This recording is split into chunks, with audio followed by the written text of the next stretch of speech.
উচ্চশিক্ষাকে আরও শক্তিশালী ও যুগোপযোগী করে তুলতে নতুন উদ্যোগের কথা জানালো রাজ্য সরকার।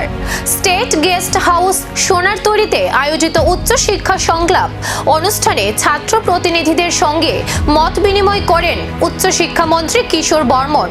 অনুষ্ঠানে শিক্ষার্থীদের বিভিন্ন সমস্যা, উচ্চশিক্ষার মান উন্নয়ন, কর্মমুখী শিক্ষা এবং কলেজগুলির উন্নয়ন নিয়ে আলোচনা হয়। শিক্ষার্থীদের মতামত ও প্রস্তাবকে আগামী দিনের নীতি নির্ধারণে গুরুত্ব দেওয়া হবে বলেও জানান মন্ত্রী। এদিন উচ্চশিক্ষামন্ত্রী আরও ঘোষণা করেন, আগামী শিক্ষাবর্ষ থেকেই রাজ্যে মহিলা বিশ্ববিদ্যালয় এবং টেকনিক্যাল বিশ্ববিদ্যালয়ের আনুষ্ঠানিক পথ চলা শুরু হবে।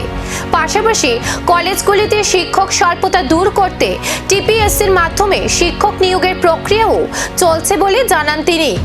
সরকারের লক্ষ্য উন্নত পরিকাঠামো, দক্ষ শিক্ষক এবং আধুনিক শিক্ষা ব্যবস্থার মাধ্যমে ত্রিপুরার উচ্চ শিক্ষাকে আরও এগিয়ে নিয়ে যাওয়া। সমৃদ্ধ করে তুলে হচ্ছে আমাদের উচ্চ শিক্ষা ব্যবস্থা। তাই আমরা আমাদের প্রত্যাশা যে ত্রিপুরার প্রত্যেকটা আমাদের যে ডিগ্রি কলেজগুলো আছে কিংবা বিশ্ববিদ্যালয়গুলো আছে সেগুলো শুধুমাত্র যাতে একটা ডিগ্রি প্রদানকারী সংস্থাতে যাতে শুধুমাত্র সীমাবদ্ধ না থাকে, বরং সেখানে যাতে জ্ঞানের চর্চা হয়, সেখানে যাতে নতুন নতুন ইনোভেশন হয়, সেখানে যাতে নেতৃত্ব তৈরি হয় এবং সেখানে যাতে রাষ্ট্রীয় চরিত্র গঠনের একটা প্রাণ কেন্দ্র যাতে আমাদের প্রত্যেকটা কলেজ ক্যাম্পাস যাতে আমাদের রূপান্তরিত হয়।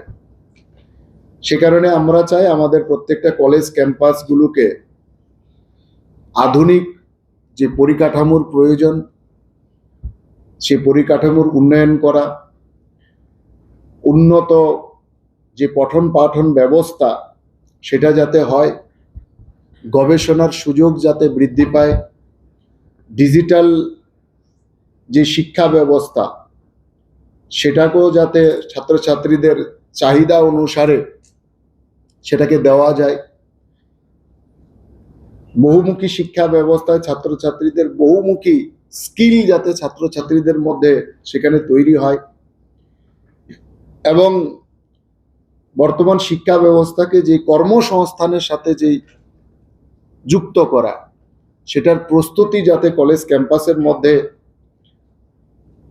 তৈরি হয় এবং সর্বোপরি একটা নিরাপদ এবং ইতিবাচক যে শিক্ষার পরিকাঠামো সেটা যাতে বা ব্যবস্থা সেটা যাতে নিশ্চিত হয় সেটা আমরা চাই।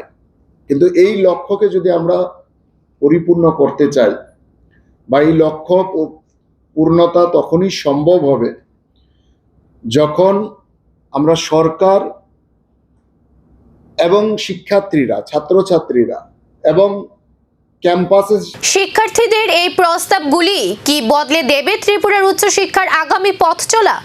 এখন সেদিকেই নজর।